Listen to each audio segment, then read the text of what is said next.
first of all, thank all of you for coming out here and taking your time to come out and hear what we have to say. I appreciate that. I want to thank Country and Sweets for their generosity in allowing us to use this facility, this beautiful facility, which I will probably talk about a little bit about it, to share with you maybe the theme of where I'm heading and what I believe in as far as where we should be going as far as our government in Lansing.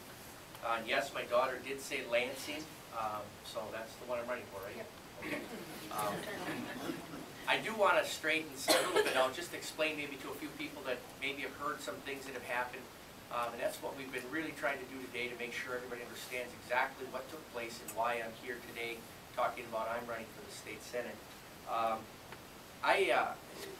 Nobody was expecting what happened with Congressman Bart Stupak and the fact that he retired like he did, and the chain of events that happened. I don't know of anybody that had even been thinking in those terms a year ago for sure. And but it did happen, and because of that, the state party, after our congressman retired, state party got very active and wanted to take a snapshot, if you will, of the first district just to see where we at, and they did.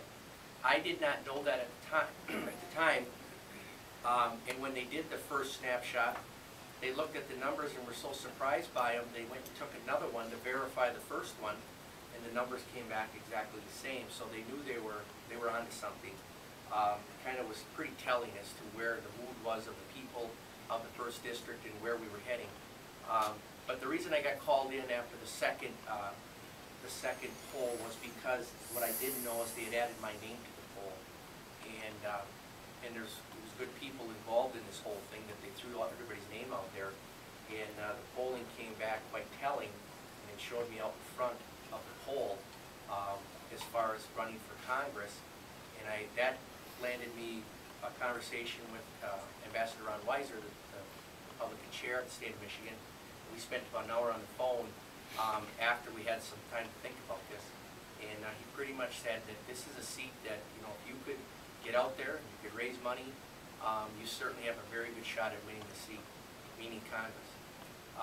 But I also, I struggled. In fact, I'll tell you, I probably lost a week's worth of sleep. I couldn't sleep over this thing, and because I'm human, and it was very tempting to take a look at it, and it was an honor to even be considered for something like that.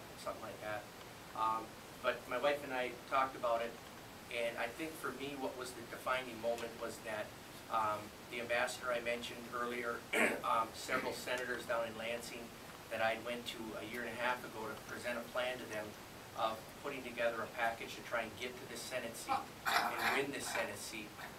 They believed in me and they believed in the plan, and they committed to me a year and a half ago. So it came down to I gave them my commitment and my word, and I'm going to keep it.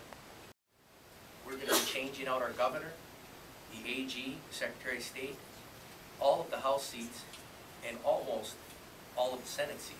With the exception, I believe, of 9 senators, every seat is open. So that is a big turnaround. Responsibility really falls on your lap, because it's up to you to now start finding out who's running, find out what they stand for, check records out if you have to, and at the end of the day, when you find somebody you believe in, I encourage you to get behind that person and help them get elected. I'm seeing a movement afoot right now, not just here in the UP or in Michigan, but across the country, where the people, conservative people, are starting to step up and say they've had enough of our government intruding on them. And I, in my lifetime, have not seen anything like that. The other side has always had activists out there pounding the pavement and hitting the media and letting them know what they think. And the conservatives, when they go into office, when they look over their shoulder, they've never had the crowds they've had today. When they look over their shoulder now, the people are with them. I can tell you, as someone that served in the legislature, that is incredible, and that's empowering. I'm convinced we fix it all, folks, if we stay together and we fix this from the ground up. Government needs to be reformed. Desperately needs to be reformed. We cannot raise the taxes on the citizens and the small business people of this state again. I was there when they did it the last time, and I was told, if we raise taxes, we will shore up this government, and then the government will be able to help small business people and encourage them and build our economy. That's what I was told. Within a year and a half, they spent $1.4 billion. And it's all gone, folks. and they're starting to look at you again and say, we need more.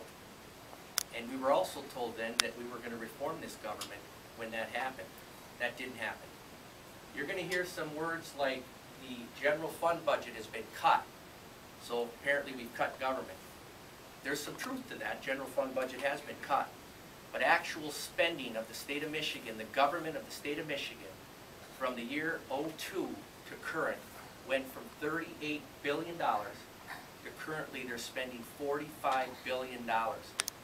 Only in Lansing can they call that a cut, folks.